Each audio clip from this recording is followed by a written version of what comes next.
Life isn't perfect, and neither are we. Nope. But we know how to face our fears And have some fun. and talk about all the messiest things of life. Like the messiest things. Get connected to yourself, get connected to others, and get connected to the life right in front of you. This is The Connected Life with Justin and Abby. That's me. That's you. And you. I'm struggling right now with not just running over. We're sitting across the table and rubbing my face all against your face. Justin is clean shaved today, his head and his face. And you've been shaving Baby's maybe. bottom smooth. It's so soft, your face and bald head.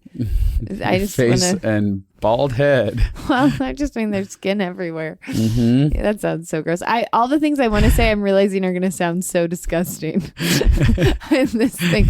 But I was like realizing, I think because you've been working on this house so much, you've been shaving less.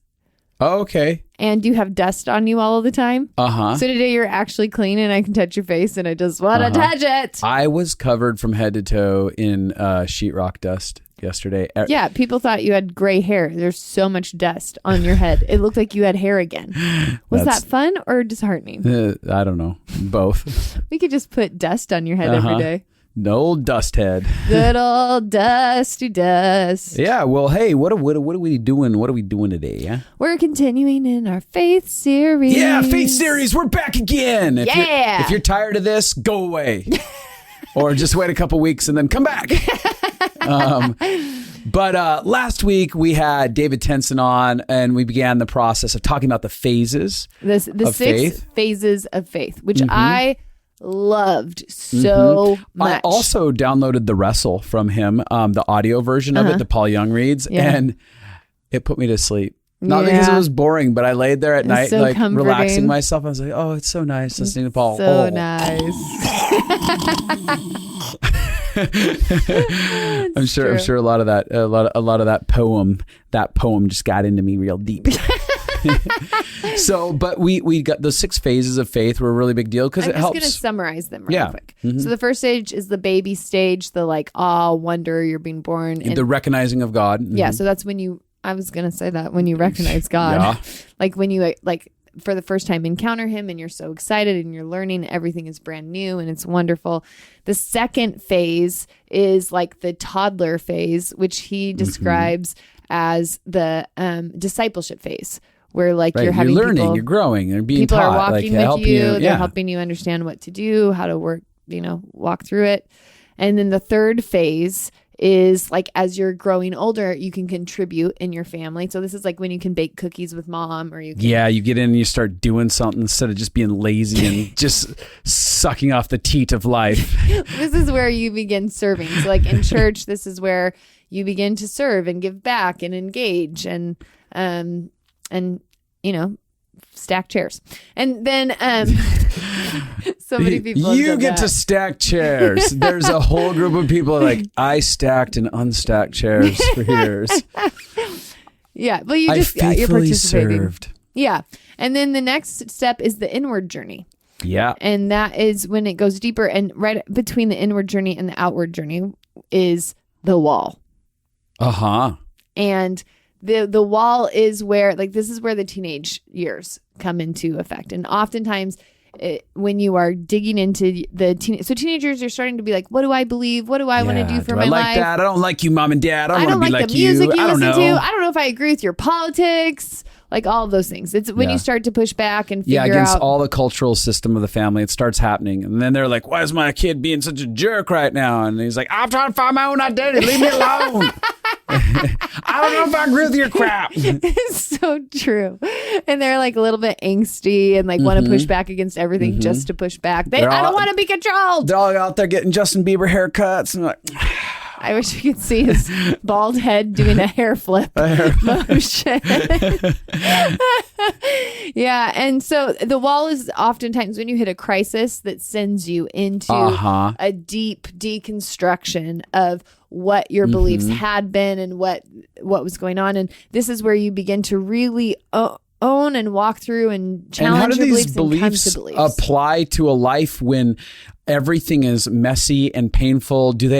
Are they applicable when my life is falling apart and everything is shitty? Yeah. And like some great examples is like we hit the wall, like you believe in healing, but your baby died, or you believe God is good, but then your friends left you and your wife divorced you and you got fired from your job. That is horrible.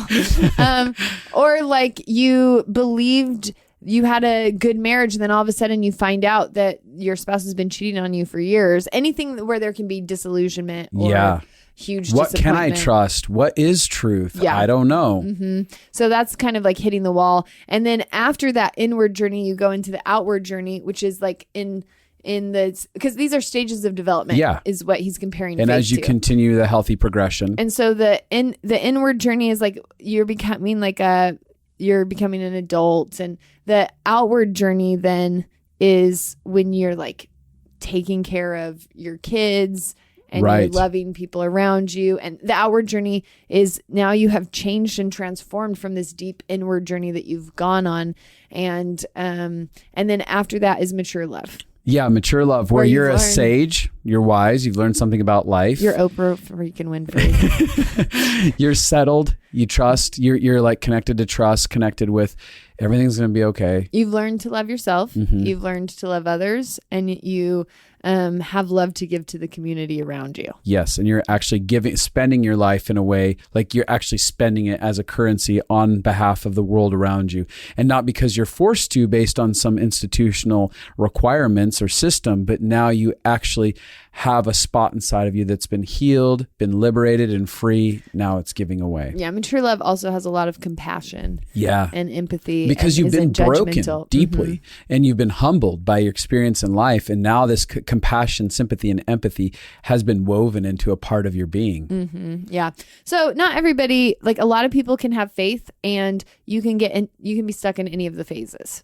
Yeah, you can. Yeah. You can you can disciple and be discipled forever. You can serve or be served forever, depending. But yeah, and there are people that are, be a teenager. You'd be just rebellious and frustrated forever. Yeah, and there are people that are on their deathbeds and that they're still stuck in one of those early phases, and it doesn't make you bad or anything. It just means like there was an invitation into a life experience, a full life that we miss out on when we don't actually engage the phases of life. Yeah. So I thought it was a really good breakdown of the idea of like the journey of maturing and growing. And again, one of the things I don't think it was taught for me in church, that hitting crisis and having to work through all of your beliefs and having to figure out what you really believed was a part of the journey. Yeah. I think I was taught that those were the bad people. Yeah, look at them over there. They're questioning everything. Yep. They're questioning the pastor. Oh, yeah. They're questioning our denomination. What's wrong with you? You're a rebellious soul. Get out of here. Yeah, no. And I understand, because there's a lot of fear involved when people are questioning everything. And sometimes when people are questioning stuff, they can be kind of aggressive. A-holes. Yeah. Yes. In their behavior. And you're like, why are you so rude or intense about this? Yeah. And I think it's helpful. I'd love it for people to own that. If you're in a deconstruction season, you're probably an a-hole. Like, I'd love for us to just own it. Like, I look back, I'm going to tell a little bit about my story. Tell of on faith yourself. Go. And my journey. So I grew up with my best friend's parents were absolutely wonderful to me growing up. They, I always say they like saved my life, and they were such a huge gift. And so they were pastors, and I grew up staying with them on and off, and then moved down with them a couple times, and they were just wonderful. I wanted to work with them forever. And I ended up going through a season in my 20s where I knew it was time for me to move away. Yeah. Even though in my heart, I wanted to like follow them forever. That was my dream. Because, if people have loved you really well, it feels really safe. You want to be there. Yeah, totally. Forever. And they loved God so much, and I just loved their heart. And so I remember knowing it was time to leave, and it was rough. Like, I got prickly, they got prickly. Like, I think you can sometimes tell when the grace is ending. Right. And there's rough edges between you guys. There were some rough edges a little bit. And then I moved away. And then as soon as I moved away, it started a season of challenging all my belief systems and like, well, why do I believe this? And I've just they loved me so well. I just believed whatever they said or did. And it's kind of, this is what I say. It's like when you go to college, and you start to realize like, oh, there's more family systems than how my family system functions. Yeah. Like I had to have a breaking away from my family system when I graduated high school, just like I had to go through that kind of a process in my faith. And so I remember challenging things like, I don't know what I believe about this and I don't know what I believe. And you just get like, there's this kind of cocky arrogance that you get where you're like, I'm more enlightened than you because I can question things. Like well, I don't know. Maybe you're just one of those blind sheep that's following, and you actually like end up creating a little bit of a hierarchy. Like you're a blind sheep that just follows the rules, where I'm actually figuring out what is going on. Totally. And I don't think I ever consciously thought those things. Right, but it's an emotional reaction. It's just like self-righteous hierarchy. Yeah, like I'm learning probably more than you. Me and my 20-something self knows everything. Oh, yeah. You young 20-year-old bucks and buckettes, you does out there. You should be running the world. Yeah. And it was. And you're like, and then you're very strongly opinionated when you're swinging from one side to the other. You're like, totally. No, this other side is the truth. It's, you go from one side of like hearing these are the facts and this is true, like black. And then you swing and you're like, no, it's white. Mm-hmm. Instead of like an actual good reaction to getting away from black would be believing there's gray. Because when you swing to white, you're just doing the same exact belief system, just on the opposite side. You're in the same mentality. You're still following the same rules. It's just your rules are now opposite rules. And that's what a lot of people do, the pendulum swing, the reaction versus the response inside of this journey. And I tried to temper myself as much as I could, like, and yet I had very many aggressive emotions. You but had a I lot was of like, FU walls. I did to protect myself because I didn't know how to like do it without feeling totally swallowed alive by a controlling environment. Yeah. So, and that's one of the things I wanted to make note of. Sometimes people get reactive in those ways and aggressive because they felt so controlled that it's like, the only way to truly break away feels like I have to get very aggressive and swing really hard. All of my walls. Throw up all of my walls because you guys won't back up off of me. Yeah. It doesn't feel like you will, and allow me space to breathe and find this out. And I think that that's true for some people. I mean, I think it was true even for me, even though I didn't come from a super controlling environment. I think there's something when you feel really responsible or loyal to people or beliefs that it can be really hard. And so it also feels like you want to villainize so that you feel justified in changing boundaries or beliefs. Oh, totally. And so the way that I can feel good about it is if I make a villain out of you. Everything about your thought process and why you do what you do and how you did what you did. And once you've made a villain out of them, then you're like, okay, I can feel peace with all these decisions. I can feel fine that I've disconnected from everyone because I villainized everyone. And I can feel fine with my new beliefs, knowing that you're all evil and all your beliefs are evil, because it's like, in order for truth to exist for a lot of people, it's like we can't have differing truths and coexist. It is either everyone's wrong or everyone's right type deal. Yeah. And so you have to be able to move away from that right and wrong thinking, black and white thinking, like you're saying. Like, that's maybe gray. Maybe we both have something wrong. Yeah. And that's what I think is the humility. And I wish people could deconstruct with humility. Right. It would make it a much more beautiful process. And I think we can. I don't know. Go ahead. I was going to say, I think you can a little bit more if you're aware of what you're in. Yes. If you have a Which is why self-awareness. we're having this conversation. If you don't have a self-awareness, I don't think it can be done with humility at all. Yeah. Totally. And so I remember I swung out and I like stopped. I went to church events and was a part of things and had really good friends and community. So like I would have said like I'm in church, just not the institution. I no longer was going weekly to the same institution and serving and doing all of the things that I learned you have to do being forever. Part of the machine. Yeah. And that is where I came so alive. Like totally. God was so big and near and loving and kind and good. and it felt amazing. It also felt terrifying. Because when you have a lot, what I don't think people understand is when you have a lot of very strong beliefs, I think of the beliefs that we've been trained in and grown up in, or that we've really grabbed a hold of and believed in our lives, are like pillars that hold the roof up.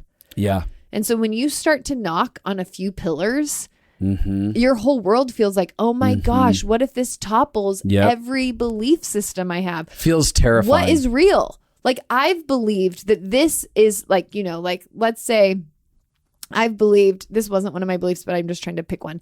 Let's say I've believed that you have to go to church every single week to be blessed. And you believe that so strongly, and that's why you go every week. And that's, and so then you get into a season where you realize that God loves you and you're blessed if you don't go to church.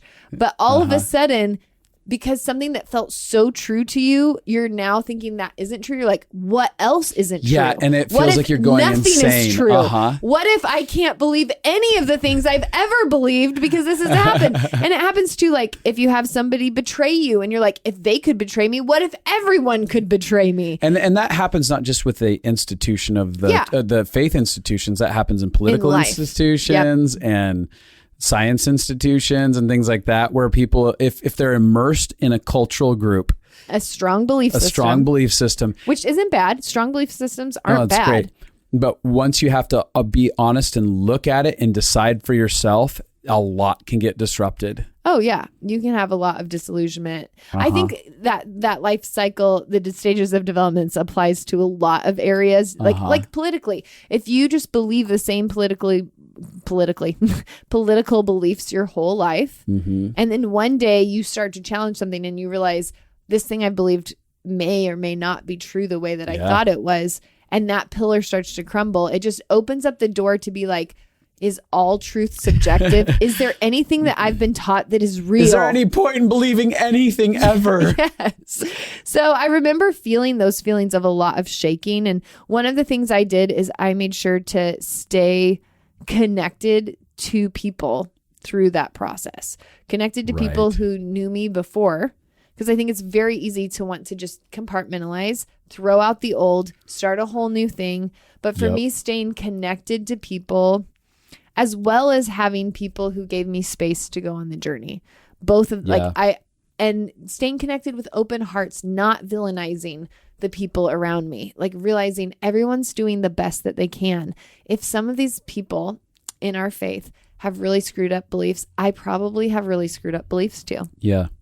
And if some of them are doing dysfunctional things, I'm also doing dysfunctional things. And I've been part of that system. And I've done that to other people. Yes. I've participated in it. And that's where we have to be able to have grace, part of humility and grace involved in the process. And a lot of times we don't. That grace of like, oh, I may be just like them, and I don't have to hate me, and I don't have to hate them, and I don't have to have a me versus them to grow and evolve inside of my belief system. They're welcome to decide that I'm not part of them. Totally. But I can believe that we're all one. So I went through this phase and I loved, it was terrifying and beautiful because on one hand, the truths I'd believed my whole life were changing. But on the other hand, there was hope and endless possibilities. And I was, getting to explore and create. It was very much like a teenage season, or college age. Well, that's still 18. So teenagers, older teenagers. But so we got married. I was still in that phase. We both were in that phase. So it felt really good. And then we moved to Redding, which not everybody of our listeners may know this, but Redding is basically known for a church here. There's a church here, and there's lots of nature. It's beautiful, but it's known. When we moved here, every time we met somebody, they're like, "Oh, did you come for this church? Oh, did you come for this church? Oh, did you come for this church?" Because no one else would come here otherwise. Totally. I'm just kidding. I like the city now, but I understood it back then, and I remember always being like, "No, no, no," and I ended up having a dream that and it was very specific about working for this church at a specific role, and all these things happened, and it led to this great experience for me. And I knew the dream was significant. And in the dream, I worked it started by me working at the front desk at this church. So I thought, oh, that's significant. It probably means something. And probably within a couple weeks of that dream, the person who managed the front desk accidentally called me, trying to call another Justin. She had my number from in the past when I worked for another person, and was like, "Oh, this is the wrong Justin. Oh my gosh, Justin Stumball. Well, what are you doing? Oh, you're married. Oh my gosh, you have a wife. Oh, what are you doing? You're in wedding? Oh my gosh." And then she was like, "Well, I just happened to be hiring for the front desk. Does your wife need a job?" Never hire for. It had been like 5 years since they hired. And they had like hundreds of applications. But she said, "Send your wife in." I came in. You were the first person she interviewed, actually. I was the only, I think maybe the only first person. and only. Yeah. They hired me on the spot. And I was which like, devastated you. I was so sad. I was like, I've been trying to get away from the institution. At that point, had definitely villainized churches. I was like, churches, the institution, ruin people's lives. Yeah, they destroyed. They destroyed like so much of what I learned unhealthily. I blamed the church for learning unhealthily. Right. Instead of now, I would look back and be like, no, actually, just humanity's like this. If I hadn't learned these bad concepts in church, I would have learned them in a Spanish club. I would have learned them in I'm not poking at Spanish people. I just meant like, or a cooking club, or a like whatever group of people you want to be. Humanity. Being a Republican, being a Democrat, a liberal, being whatever. You'd learn systems. Yeah, any system is going to teach you. Be flawed with humanity. Period. Yeah. And the concept is every human wants to belong. So we all want to be a part of a group. And so we all often give up our identity to be a part of that group. Totally. And we abandon ourselves. And we're going to talk about that in a little bit. But so then we want to push out of that group with vengeance, but into another group where we belong to another group that now dislikes so that's where I was at. When we came to Redding, I never wanted to go to a church again. I thought they ruin people's lives. They ruined my, all my friends make fun of me for how I say ruined. It's anyway, ruined, my view of God. Like I really was frustrated. And I remember when I got hired at the church, I so knew that it was the right. I mean, everything in my dreams, there's so much specific things in the dream. Everything happened in real life the exact way my dream unfolded. So I knew it was the right thing for me to do. And I just remember feeling this intuition from God of him being like, I want you to be free, but real freedom means you can be inside the institution or outside the institution. You can love the people in church as much as you love the people out of the church. Because I'd gotten to the point where I hate Christians are idiots. Like totally. they're all religious and they all da-da-da. And I start generalizing Christians the way that Christians generalize secular people. It's like all a vicious full circle. And full circle cycle of judgment. It is just judgment. And oftentimes the way we try to get free from one system of judgment is to judge another system of judgment. To create a new system of judgment. Yeah. So that's why you see so many people that used to be Christians, now they hate Christians because they left one system of judgment. Yeah, now we're over here in this system of judgment. It's a better system of judgment. Totally. And so I felt that a lot. And I just remember knowing like, oh, I'm not free until I can be inside or outside of it. Yeah. And, like Nelson Mandela said he could be free, that he was the captain of his own soul while he was in prison. Like there has to be a way that we can actually, and listen, if you're in a toxic environment, please just get out. A toxic church environment. That's not what we're trying to tell. Yeah, we're not having that conversation. There's like levels of toxicity where women are extremely belittled and beaten down, or men are super controlled or manipulated. Yes. You have no freedom to express yourself whatsoever. Jump ship on that specific institution you're participating in. We're not saying you shouldn't leave something that feels abusive in many ways. And we're talking about the concept of how we leave, how we process, how we even look back on stuff, because even those people in the most destructive and crazy situations, you can go, oh, I see their humanity. That's really sad. I feel for them. I don't have to hate them. They're all in pain. I was part of the pain system too. So I ended up working here and worked for that place for about 5 years or 4 years, and we still go there. And It's been beautiful. It's softened my heart again. It's helped me understand why it's valuable. And I haven't lost my belief that there's no institution that is like, no institution is perfect. And all of them are flawed. And I still have to make sure that I don't get lost in this culture systems of belief. Yeah. And that I stay connected to what I actually feel is my own belief systems with God. Your value. My value systems. Your value system. And I think that that's part of it is in the journey of deconstruction, we're actually, you know, David talked about in the last one about something being constructed as it's being deconstructed. And there's a difference between demolition and deconstruction. Demolition doesn't rebuild much of anything. It just derails everything, blows it all to pieces, and then walks away. Whereas, you know, the idea of deconstructing something so that you can actually find what is my value system, so then I can construct my life around the value system that I feel is that my heart aligns with, that is truth to what I feel is true. Yeah. You know, lines up with my truth. Yeah. I really am thankful. I'm thankful that we got led here and that I got led back into it. I want to be able to be free inside of it, outside of it.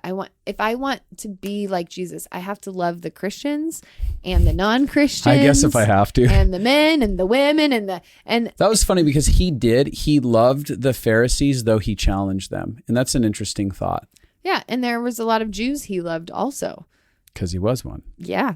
Well, I'm just saying there was religious people and there were people who weren't religious at all. Like he loved people. He loved people across the board and challenged systems that didn't align with the value of love and didn't back down from that. Yeah.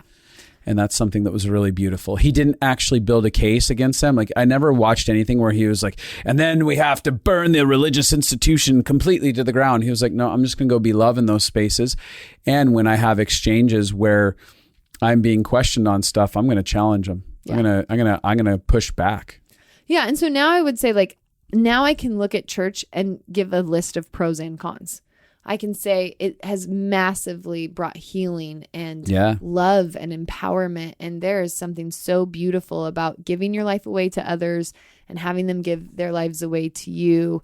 And then I can also see a lot of the cons of any system. Right. And that it's same with the family system. I've never seen this. Every family has a strong culture. Yeah, totally. And when you're in that culture, there's really beautiful things about it and there's really painful things about it. That's where a lot of things like, you know, I look at even within the Christian faith system, all Christians have wars about other denominations.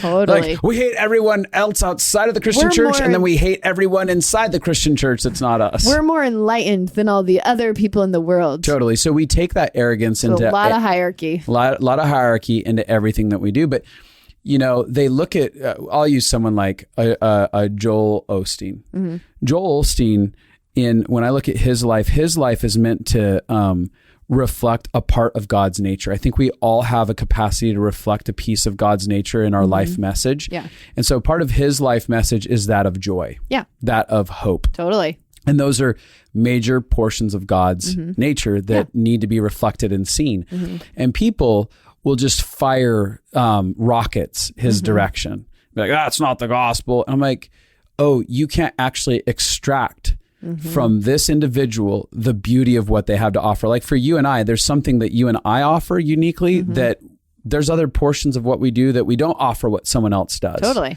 And that's okay because we're just being able to go, oh, that's beautiful. What does this person or this institution or denomination, what part of God's nature does it have the capacity to reflect, and how can I be thankful for that? And it doesn't mean I have to agree with everything else that they believe. Yeah. I want to talk about 2 reasons that people have to deconstruct. Let me say one more thing. Oh. One of the reasons that people, oftentimes I see, want to get away and throw the baby out with the bathwater because they don't want to be guilty by association. Yeah. So if I actually have a value for a portion of this, then I'm guilty by association for the other stuff that I actually disagree with. Yeah. And I think that we can live in a truth and tension and be like, oh, it's okay if people have judgment against me because I have a value for this portion of these people. I don't agree with these other portions. Yeah, it is true, especially in the cancel culture today, like you're guilty by association for anything. If you go to a church, that means you automatically believe everything the church believes. That's like how they would portray it. And I think that there's so much nuance. And I think that the same way, I mean, I remember judging Christians so harshly. I'd be like, you're the reason I hate being a Christian. And I'd be like, because they were judging other people. Like maybe they're like, look at those people who are smoking. I'm picking a dumb thing, but look at those people who are smoking. That's happened. Don't they know? I mean, I'm throwing a cigar in and I'm getting judged for that, you know? Yeah, totally. But like, so then I want to judge the person who's judging that. And be like, what a terrible human being. You're What's so wrong with horrible because you have all these rules and you're so judgmental, but I'm literally judging them while they're judging you. So I've had to, this is where I'm saying there needs to be humility in the deconstruction process. You need to recognize that most of the things you're going to be mad that people have done, you on some level do yourself. Yes. And it's part of humanity and it's part of human nature because all of us are trying to figure out how to live in a world with pain, how to survive, how to get our needs met, how to find love, how to find fulfillment. We're all trying to figure those things out. We just use different methods of it. Some people create a lot of rules inside of the institution of church. Some people break all the rules inside of the institution of church, but both people are actually looking for security and connection. And I will say this again. So for me, and I know you want to get into another portion of this, I want to add a little bit of my story. Yeah, please do. I went through the portion of question asking early on. Oh, I know. And poor unfortunate soul. And that did not sit well. You were a teenager in your faith and in your body. It's true. And I would push back and I got called rebellious. Yeah.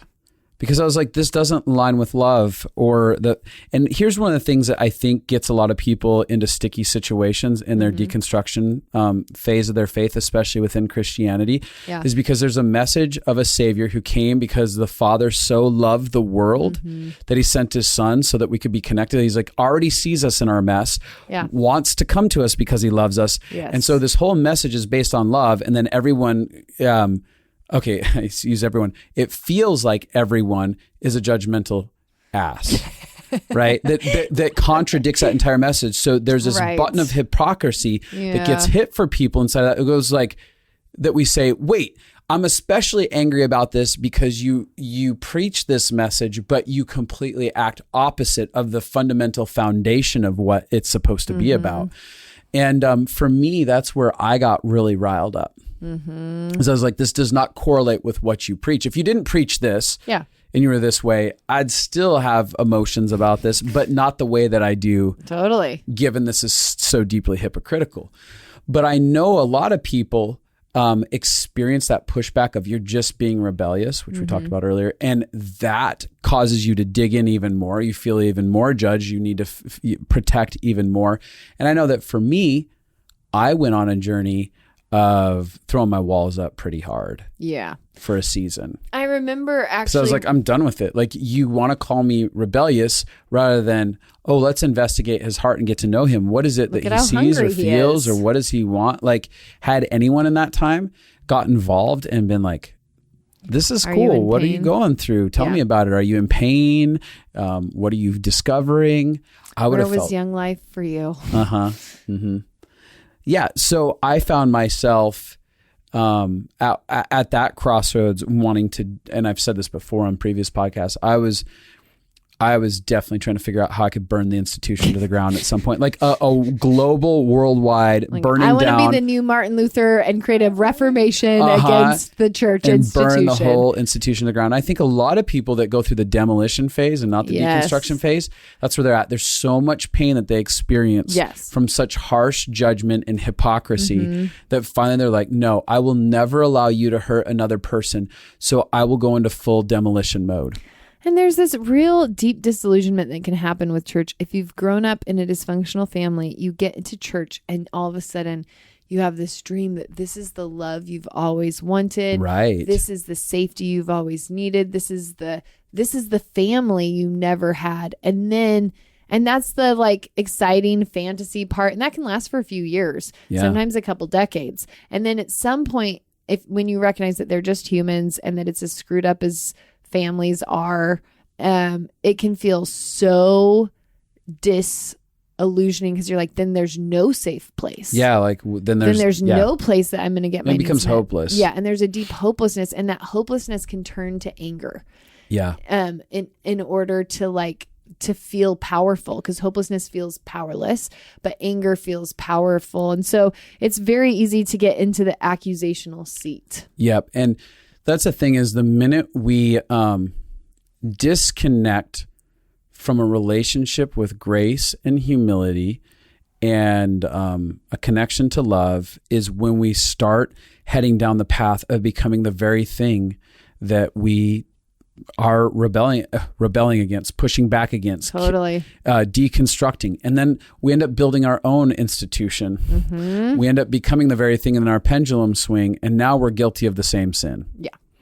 I mean, like, I laugh about this with you because I remember watching you and your frustration and your walls up towards the church. And this is where I think a lot of people get caught in vicious cycles, is they have these FU walls up because honestly, the church hasn't created a safe place for people to ask questions. The institution has done, let's say, I do want to say this, the institution has done a terrible job in general across humanity of creating a place for actually reflecting the nature of God, which is this safe, loving space for people to explore and be their messiest. And I will say that they have failed miserably in our humanity. And I have a lot of compassion because I don't even know how to do that well.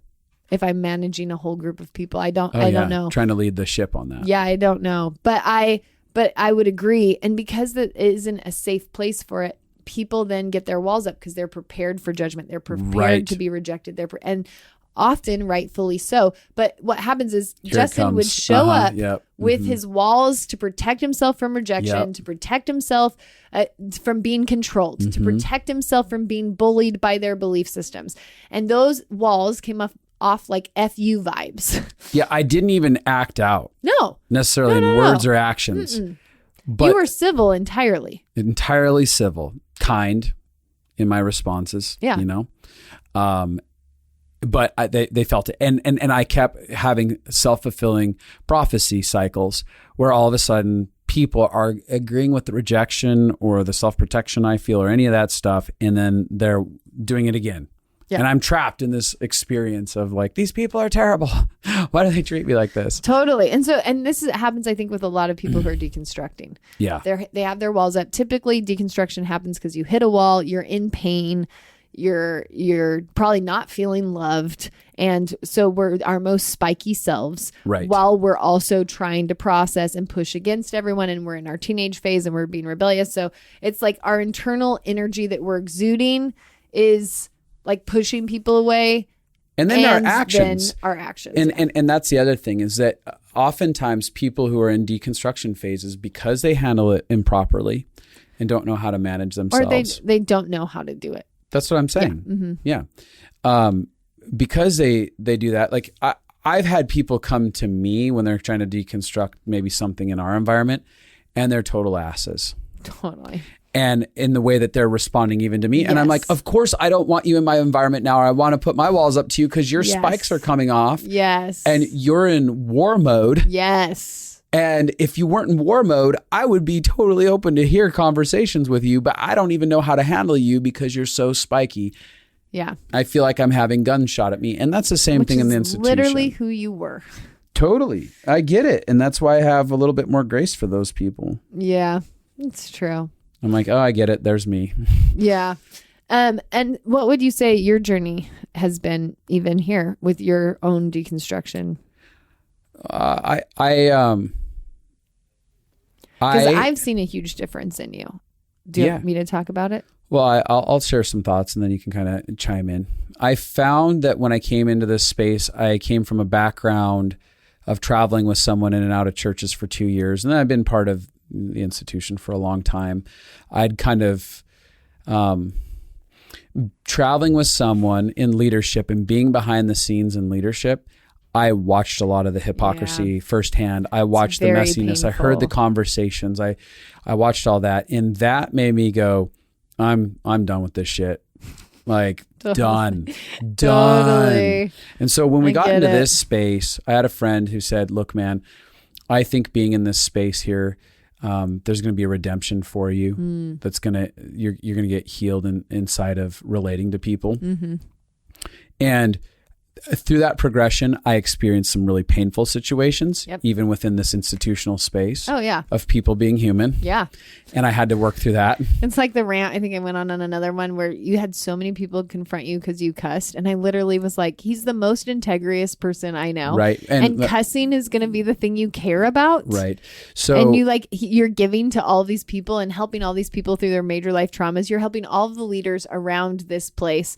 And taking care of these huge issues people are having, and they're like, "Oh, but he cusses." Yeah, so it's crazy. No, it's Sorry. It's kind of insane. Mm-hmm. But inside of it, I also had so many people who loved me radically well inside of this space, and so once I stopped.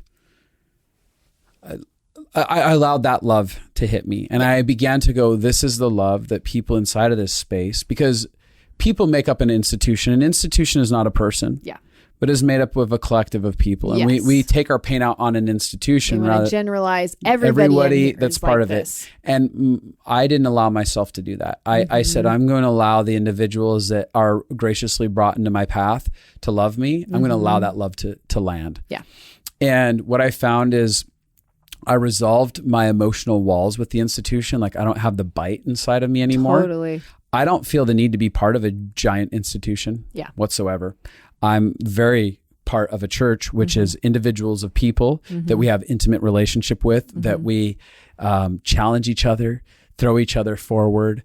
I just don't feel a need to participate. Spend time with God with. I just don't feel the need to participate in an institution. I don't mind partaking in it, but I don't have to be part of. What institution are you part of? Yeah, and that, I've seen you actually get to a place where you feel free. It doesn't feel like you have your walls up. And if people and you enjoy it. There's lots of things you like about being in an institution. There's a lot of stuff, you'll go there and you'll come so alive, and there's lots of things you enjoy about the environments and ways that you feel inspired and connected to hope and I just don't feel trapped faith. by it, and I don't feel forced into it, and I don't feel like anyone who has an opinion inside of that space that differs from mine or judges me, I don't feel like they're God. Yeah. I don't think they have the power to dictate my value any longer. And I'm okay, because now I realize that when they come with their judgment, they're telling me more something about themselves than they're telling me about me. Yeah. But you really do and this is where it feels healed. When me and you used to go, when we first got here, we would leave and be mad at everything that we saw that was like, I don't agree with this. I don't agree with this. I don't agree with this. And that's a part of the natural pushback of being in the teenage season. Right. Like, I don't even know that that's bad. You're trying to figure out what you believe. And I still sometimes, if something affects me, have to process, I don't know what I believe about this. And I don't think that's bad. But we're not. It's like when you're in the deconstruction or demolition phase, you're looking for everything you disagree with. Yes. To prove that you're different than them. And when you get freedom and healing from that, you're changing, where now you're actually like, you enjoy what it is. Oh yeah. And now when I sit through people talking, I'm not thinking about everything that they're saying that I disagree with at all. Yeah. I'm like, oh, I enjoy that point, and I enjoy that point, and oh, that feels like I'm actually in a posture of joy because I now am firm in my own identity and my own belief systems and value systems, that I don't need to have self-protection to protect like information from getting in and polluting my process. Totally. I'm like, no, I know who I am. I have my plumb line, and I look at this and I go, oh, this was enjoyable what they gave today. And I walk away celebrating people and the parts of God that feel like they challenge me in good ways. Yeah. And they reflect love.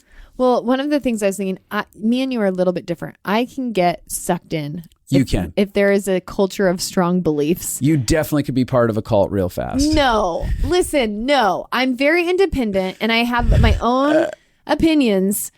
I'm like very independent. That's why we can be married. I'm just poking at you. But I also can get sucked into a strong belief system much easier than you can. You can. You'll buy into cultures easier and stronger than I will buy into because I love being a part of things. Right. Where I'm like, fun.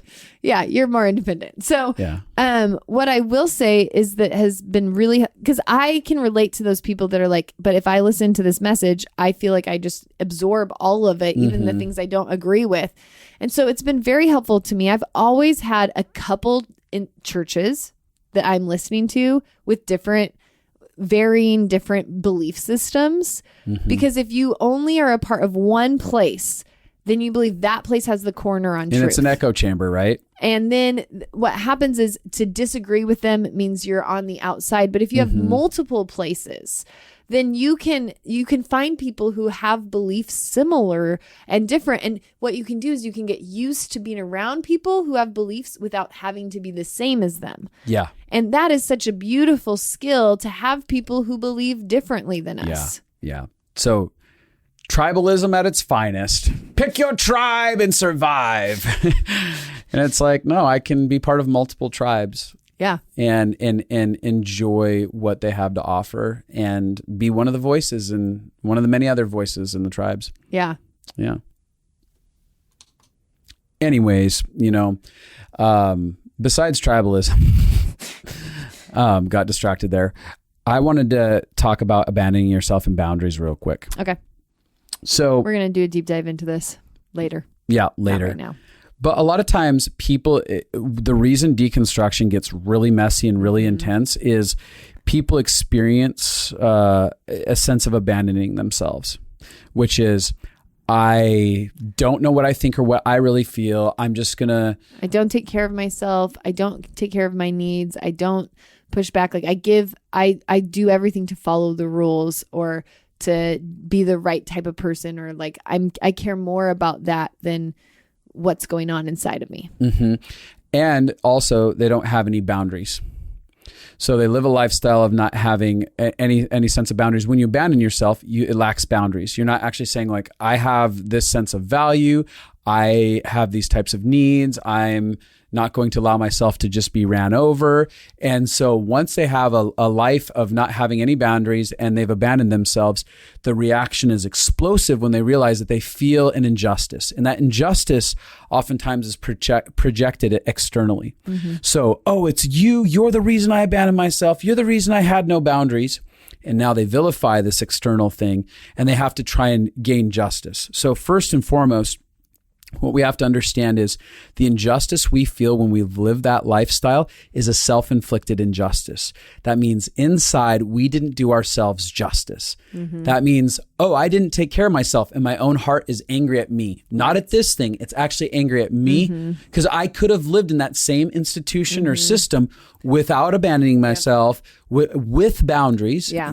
And it could have been a very successful experience if I had my own identity, but I didn't. Yeah. And so the reaction isn't just trying to adjust beliefs. It's also a reaction to injustice perceived that it happened externally rather than that self-inflicted, I didn't know how to love myself. I didn't know how to take care of myself. I didn't. And what ends up happening is people become especially aggressive because now they feel like what boundaries are is, I will create these giant walls. You will never penetrate my walls. And I will create these new rules and I will be selfish and I will be self-centered and I'll make it all about me.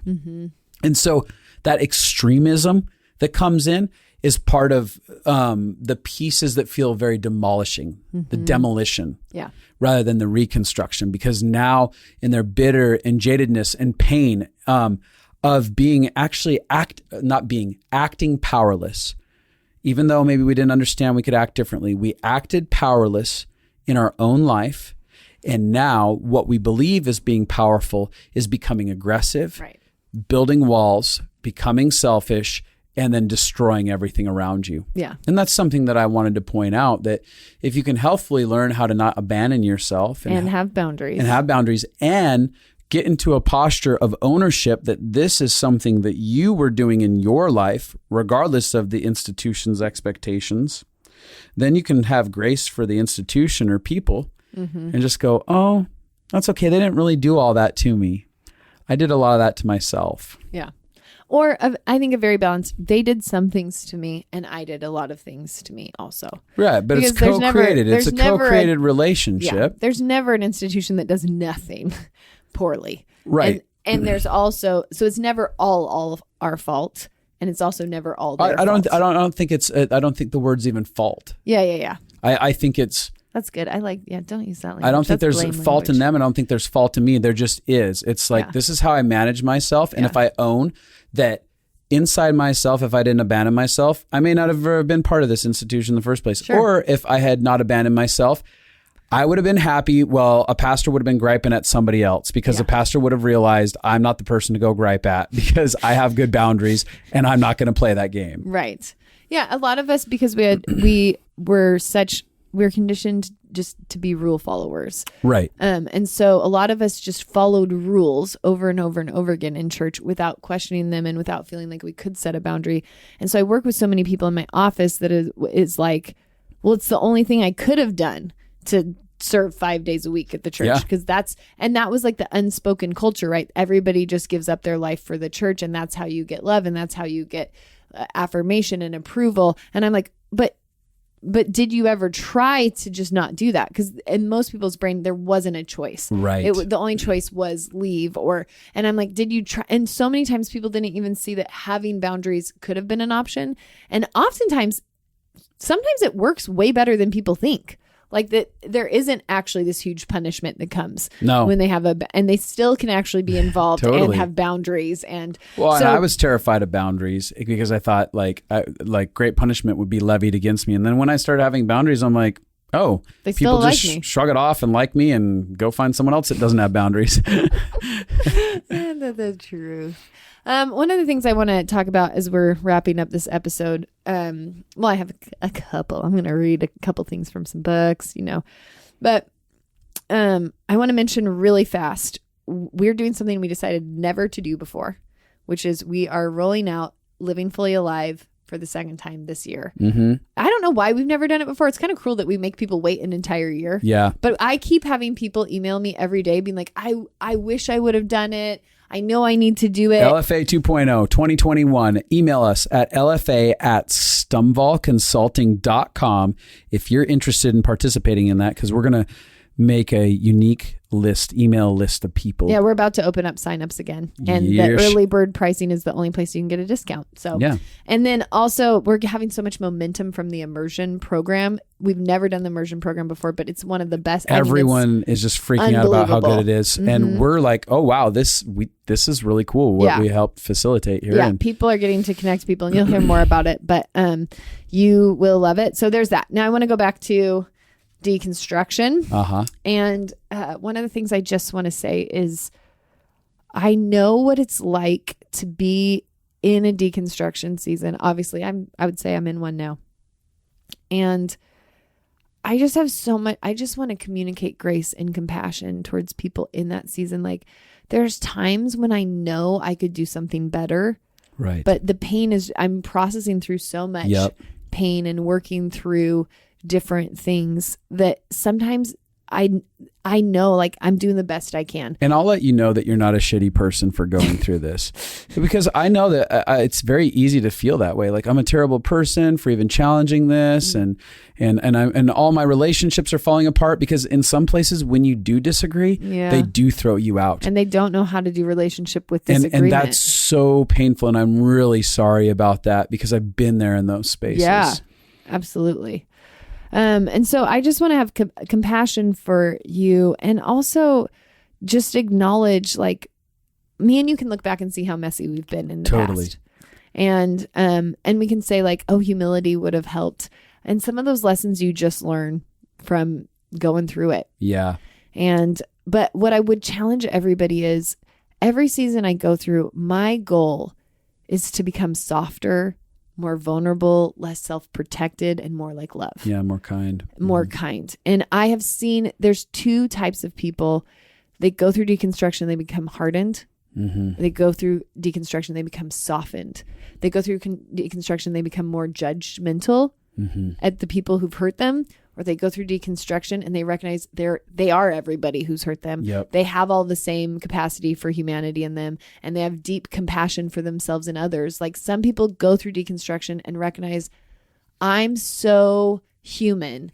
I can't judge others for being so human too. Yeah, it's true. And that would be my goal and my heart for people listening, that you could allow pain to soften you, to understand, like, even like now I can understand, like the past couple years I've had to process such deep stuff. And I just keep being like, oh, I understand why people turn to drugs. Oh, I understand why people have affairs. Oh, I understand why people blow up their lives. Like there's so much pain, and we have we're wired for survival, and some of our survival instincts are so crazy, yeah, you know? And so I just want to like give people that I think I've never felt so, like, I think in the past, and this is the journey of judgment, right? Like you just judge every group. I think I've gone through deconstruction and judged people going through demolition. Yeah. And I think now even like I look at people who I've seen do demolition and get stuck in it and never reconstruct something and never find love and connection. But now even then I'm like, oh, I have compassion for them. I get that. And it's painful. And I think that there's a God who so understands our humanity. Yeah. Like he so understands why, like he looks at us and he's like, oh, I understand that you don't know how to throw the baby out without the bathwater. That's the wrong. You should never throw a baby out. Do not throw babies out. You don't know how to throw the bathwater out without the baby. I think that he just like he has grace for us learning and growing, and just like, I mean, parents of teenagers are like, oh my gosh, this is a hard season. Yeah. But God is like, oh, I've done this for generations and generations and generations. He's fathered every human through deconstruction that's gone through it. He's never surprised or caught off guard. He's never like, oh my gosh, I can't believe you thought this. I can't believe you're doing this. And what his heart though is that we could get free without having to inflict more pain on ourselves. Yeah. And oftentimes the demolition phase is when people start inflicting more pain on themselves. Yeah. They're like, this rule didn't work. You know, like, oh, I saved myself for marriage and that didn't protect me. So now I'm having sex with every single person I meet. Yep. And he loves us through that process and doesn't want our hearts to get hurt. To be more destroyed. He wants wholeness for us to not have to disassociate more through the deconstruction process. Because it can go in from deconstruction into that demolition of everything outside of you, and then demolition of self. Yeah. And when we start to demolish self, that's where it's really sad and it's really painful of like, oh, I didn't learn much from this. I just inflicted more harm on myself and others around me that was unnecessary. And that happens. We make those mistakes, you know? Absolutely. But there's a way back. There's love that's inviting you. Even some of you are listening today and being like, yeah, I've been in a demolition phase of life and didn't consider what I'm reconstructing, and I'm still bitter and resentful. And there's kindness and there's care and there's compassion for you right now. And there's an invitation to get to those places if you haven't got to them yet. And it matters. And I'm proud of every one of you who took a step forward into deconstruction. And even if it veered into demolition, I'm proud of you for stepping out of norms that can be really scary. It takes bravery and it takes courage to actually challenge systems, because with it comes such a possible sense of rejection and abandonment that you have to face, especially when a tribe doesn't know what to do with you and the tribe says you're out. The tribe tries to cancel you personally when you go on those journeys, and they remove love and care and relationship. And that's happened to so many of you. And so I am so sorry, and I'm proud of you for trying, risking, and it's probably been incredibly vulnerable for you, as I know it was deeply vulnerable for me, especially when you don't know where you're going to land. And I just want to say, for all of the people out there who have walked through really, really hard seasons and have held on to faith and have not let go of, because you're mentioning the people who've had the courage to push outside the bounds. And I just want to say, for the people who've had the courage to stay inside the bounds.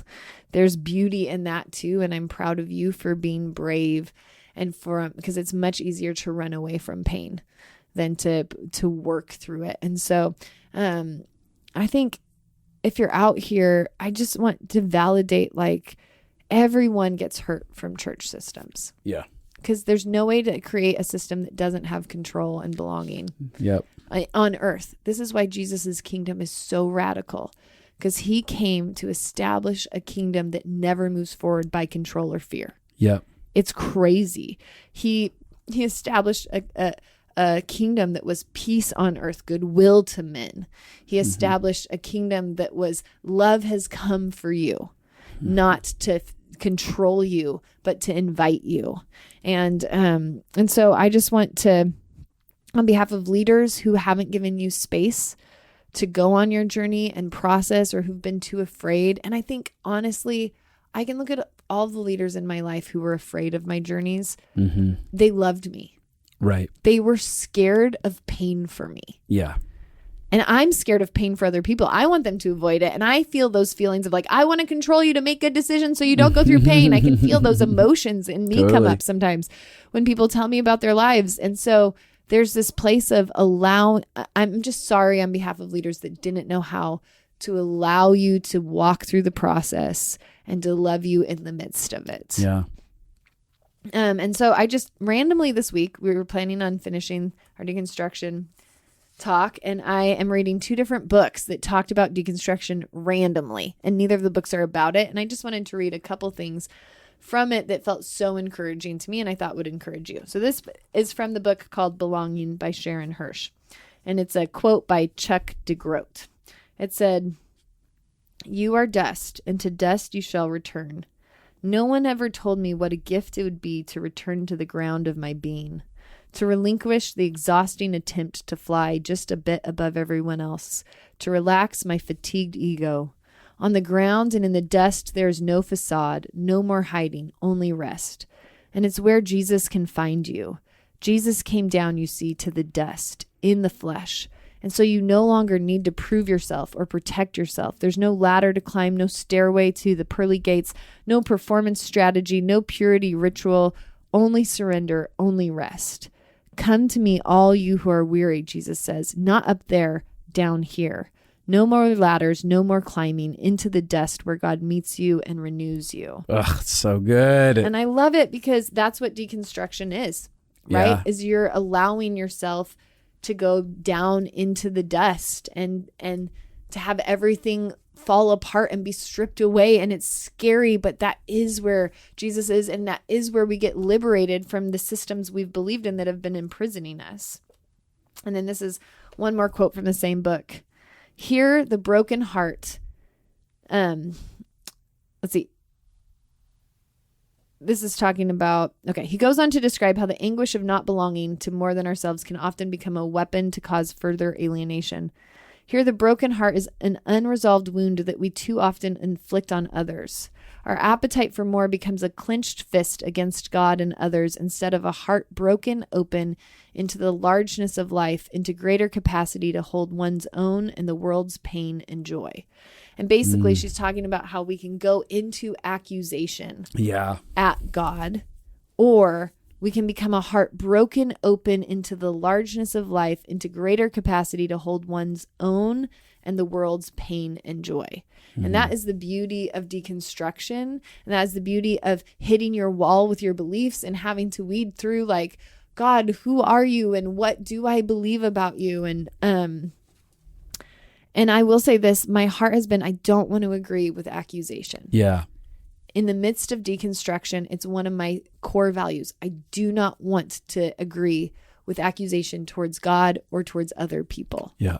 I want my heart to become more alive, more tenderized, more compassionate. This is from Growing Wings by Kristen Jongjen. I probably butchered that. "There are times in everyone's life when the losses outweigh the gains, when despair is so great, it is amazing we don't die from the pain. Sometimes we wish we could, it would hurt less. During these radical times of desperation, I have learned there is an opportunity, an opportunity to learn, an opportunity to be raw, an opportunity to listen and become the compassionate person we were meant to be. There are those who claim their loss or accident was the best thing that happened to them, and we wonder, how?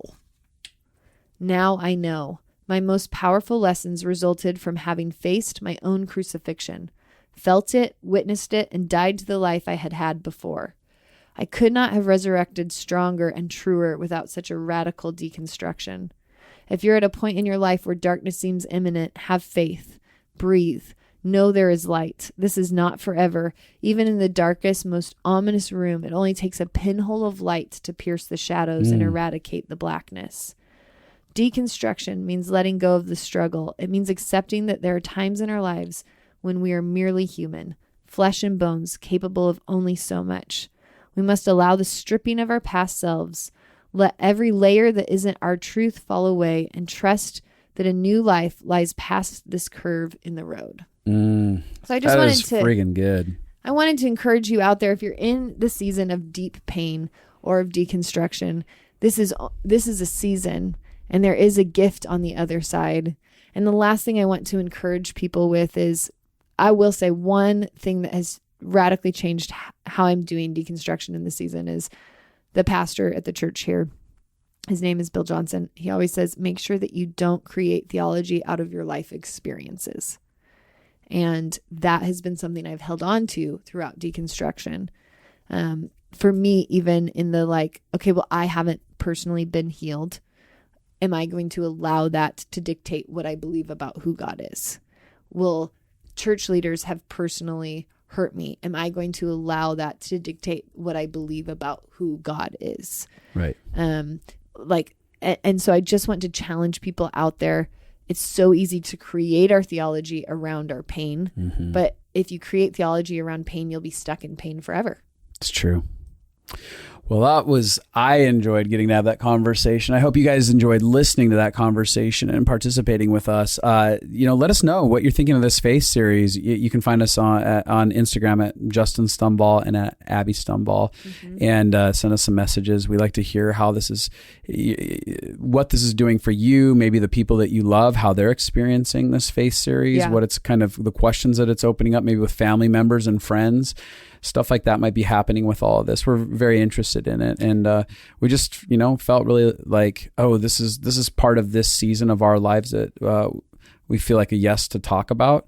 And we're enjoying it. Yeah. And so if you're enjoying it, people that rate, review, subscribe, and share. Go out there and, share it on social media and with friends, And I just realized, if you have never listened to our podcast before, Living Fully Alive is a course that we run that helps you connect to yourself and to others, and so that you can come alive and not just have to survive. Yeah. And it is, we have tons of information. You can check out our website at justinandabby.com. We also have the Compassion Project, where if you are listening to this and you're like, judgment has been my jam and I'm in a season of deconstruction and I need compassion to break judgment, we have a whole project to help you agree with that. Yeah. So, all right, go away. Turn this podcast off now. Goodbye. You can't tell me what to do.